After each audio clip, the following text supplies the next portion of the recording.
Sinasabi na noong unang panahon, isang masamang makina na hindi alam ang pinagmulan ang bumagsak sa ibabaw ng lupa. Isa lamang ang layunin nito, ito ay upang sirain ang mga kaluluwa ng mga tao at gawing mga naglalakad na bangkay. Sa loob ng maraming siglo, sinubukan ng mga tao na labanan ang makina, ngunit lahat sila ay patuloy na namatay. Nalaman ng isang sinaunang grupo na walang paraan para labanan ang masamang makinang ito, kaya nagpasya silang ihiwalay ito. Inilibing nila ito sa kailaliman ng lupa sa ilalim ng isang sinaunang lungsod. Pagkatapos itong gawin, tinakpan nila ito ng gate. Ito ay partikular na idinisenyo upang panatilihing nakalak ang makina doon. Ngayon ang tanging nakakaalam tungkol dito ay isang grupo na tinatawag na Brotherhood at sila ay nasa kabundukan ng silangang Europa. Itinago nila ang lihim na ito sa sagradong aklat na The Chronicle. Ang kasalukuyang taon ay 2707 at nagamit na ng mga tao ang halos lahat ng huling resources na matatagpuan sa lupa. Ngayon para sa natitirang mga resources, ang mundo ay nahahati sa 4 na bahagi na pinamumunuan ng 4 na korporasyon na tinatawag na Capital, Bauhaus, Mishima, at ang Imperial. Ngunit dahil sa kakapusan ng likas na yaman, ang mga korporasyong ito ay nakikipaglaban sa isa't isa tulad ng mga tao na laging nag-aaway para sa maliit na lupa. Ang lahat ay tumatakbo sa mga steam engine. Ang mga korporasyong ito ay nakikipaglaban sa isa't isa sa isang maliit na piraso ng lupa, hindi alam na sila ay nasa tuktok mismo ng lugar kung saan nakalibing ang masamang makina. Sinubukan ni Captain Nathan na hikayatin ang kanyang mga sundalo na talunin ng ibang korporasyon, ngunit sa pagtingin sa lahat ng mga bangkay, si Sergeant Mech ay sumuko na. Ang tenyente ng kalaban na korporasyon, na si Maximilian, ay nagbigay ng utos na umatake muli. Habang nagsasalpukan ng dalawang korporasyon, nagkaroon sila ng malubhang pinsala at nasugatan si Captain Nathan. Sinabi niya kay Mitch na alagaan ang kanyang anak kung hindi siya mabubuhay, ngunit ang digmaang ito ay hindi ang kanilang pinakamalaking problema ngayon dahil nang ang kanilang malaking kanyan ay nagpaputok ng isa pang putok, ito ay tumama sa lupa at nasira ang gate na humaharang sa masamang makina. Nang masira ang gate, maraming naglalakad na bangkay na may mga masasamang kaluluwa ang lumabas doon. Lumalabas na ang mga ito ay may matatalas na kuko at idinisenyo upang pumatay at gawing mutant ang ibang tao. Bago pa malaman ng dalawang korporasyon ang tungkol dito, ang kanilang mga sundalo ay nagsimulang mamatay ng marahas isa-isa. Sinusubukan nilang lahat na lutasin ang problemang ito, ngunit patuloy silang namamatay. Sinimulan din ng mga naglalakad na patay na kaladkarin ang lahat ng mga sundalong napatay nila patungo sa masamang makina upang sila ay gawing mga mutant. Ang mga sundalo ay nagpasya na ang kanilang pinakamahusay na pagpipilian ay tumakas mula dito bago silang lahat ay mapatay. Pagkatapos ay makikita silang tumatakbo sa kanilang mga airship habang si Captain Nathan ay nagpaiwan at isinakripisyo ang kanyang sarili upang iligtas si Mitch. Ginawa niya ito dahil medyo attached siya kay Mitch at umaasa siyang si Mitch ang mag-aalaga sa anak niya. Sa kabundukan ng silangang Europa, natanggap ng Brotherhood ang balitang pinakakinatatakutan nila. Natanggap nila ang balita na ang gate ng makina ay nasira at ang mga mutant ay umaaligid sa planeta, pinapatay at ginagawang mutant ang lahat ng makita nila. Katulad nito, lumipas ang 6 na linggo at lahat ng 4 na korporasyong pinagsama ay hindi napigilan ang mga mutant na ito at patuloy pa rin silang kinakatay ng mga mutant. Ang tanging naisip nilang solusyon ay maaari silang pumunta at magsimulang manirahan sa Mars kung saan hindi sila maaaring saktan ng mga mutant. Ngunit ang problema dito ay pinapayagan lamang nito ang mga mayayamang VIP at ang iba pang mga mahihirap na inosenteng tao ay mananatili pa rin sa kanilang kamatayan. Gayunpaman, hindi pa nawawala ang lahat ng pag-asa. Sa aklat ng The Chronicles, nakasaad na kung magagawang muli ng mga tao ang mga sinaunang paraan, kung gayon maaari nilang pigilan ang makina at tapusin ito ng tuluyan. Binasa ito ng pinuno ng Brotherhood, na si Samuel, at nagplanong kumilos. Nakipagtulungan siya sa isang pinuno ng korporasyon na nagngangalang Constantine.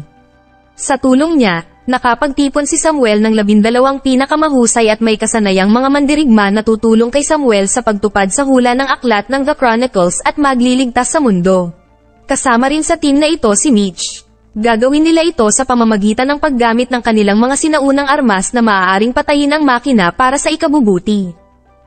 Bilang kapalit, inaalok sila ng tiket para makatakas at pumunta sa Mars at magagamit nila iyon para ipadala ang kanilang mga mahal sa buhay sa Mars para panatilihin silang ligtas habang inililigtas nila ang mundo. Ginamit ni Mitch ang tiket na ito para maging ligtas ang pamilya ni Nathan. Nang mabuo na ang lahat, nagsimula silang pag-usapan kung ano ang kailangan nilang gawin ng eksakto sa makinang ito. Ang Brotherhood ay may sinaunang bomba na maaaring magkasya sa makina ng machine. Maaari nilang bombahin ang masamang makina dahil mayroon silang trigger para sa bomba. Ngunit ang problema dito ay kailangan nila ng susi para ma-activate ang trigger, at wala sila nito. Ipinapalagay nila na ang susi ay nakatago sa masamang makinang iyon at kailangan nilang pumunta doon at kunin ang susi at pasabugin ang buong makina. Alam nila na ito ay isang misyon ng pagpapakamatay, ngunit ito lamang ang paraan para mailigtas ang mundo. Bago sila makaalis, isang tagapag-alaga ng Book of Chronicle na nagngangalang Severian ang nagturo sa team kung paano papatayin ang mga mutant dahil makakasama rin nila siya sa misyon. Ipinaliwanag niya na ang mga simpleng putok ng baril ay hindi makakapinsala sa mga mutant. Kailangan nilang patayin ang mga ito gamit ang mga espesyal na armas o pasabugin ng pira-piraso ang mga ito gamit ang mga pampasabog. Sa wakas ay binigyan silang lahat ni Severian ng mga sinaunang espada na maaaring pumatay sa mga mutant.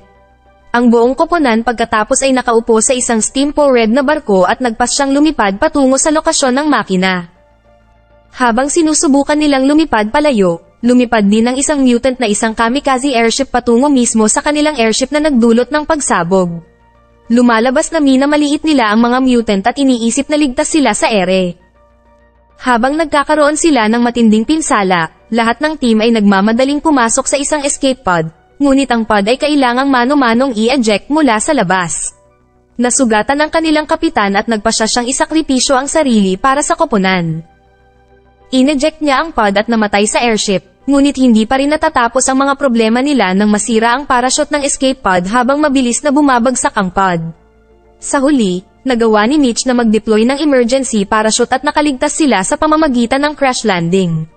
Sa paglapag na ito, nawalan sila ng isa pang matapang na sundalo. Nasa loob siya ng escape pod at ayaw niyang kunin ng mga mutant, kaya pinasabog niya ang sarili gamit ang isang granada.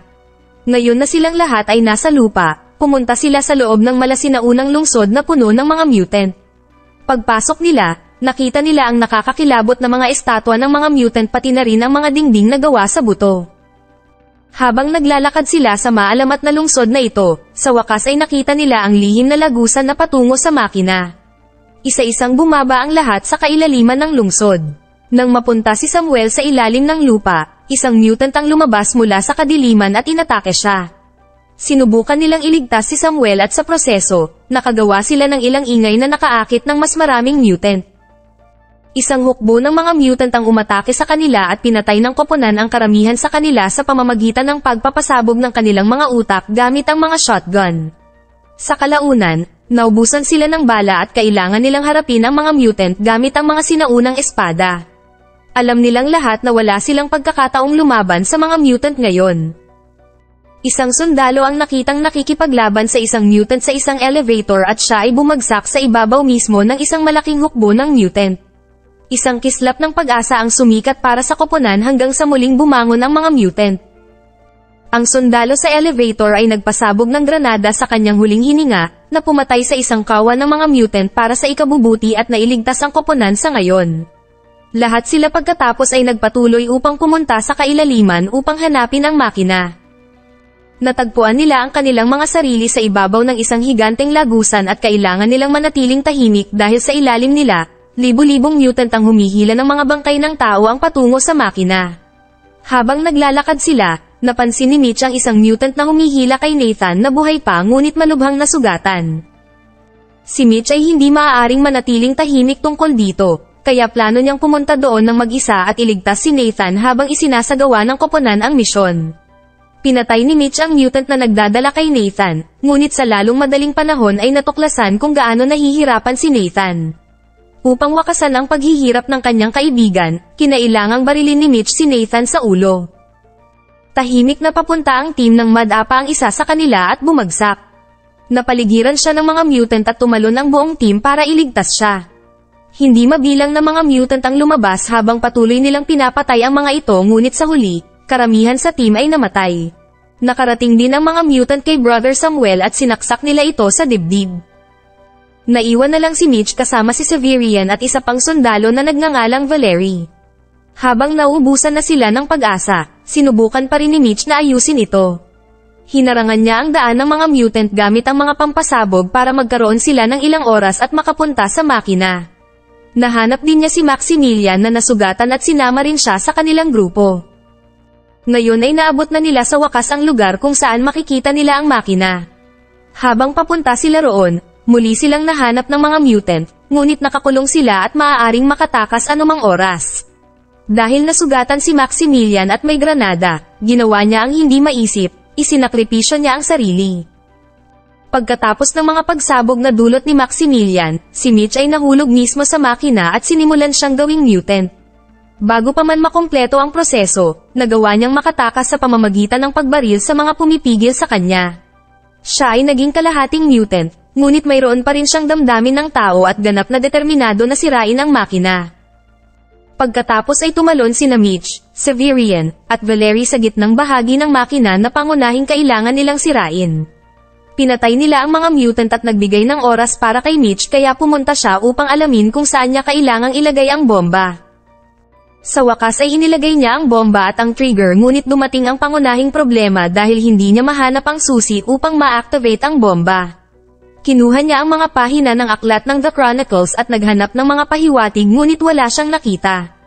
Habang ito ay nangyayari, bumalik si Samuel upang pigilan sila bilang isang mutant. Lumapit si Samuel sa kanila at agad na pinatay si Severian. Sinubukan ni Valerie na labanan siya ngunit nahulog at marahas na naputol ng isang higanteng blade. Ngayon ang huling laban ay sa pagitan ng isang half-mutated na si Mitch at ang mutant na si Brother Samuel. Naglaban sila sa isa't isa at wala sa kanila ang nanalo, ngunit napagtanto ni Mitch kung paano pagaganahin ang bomba.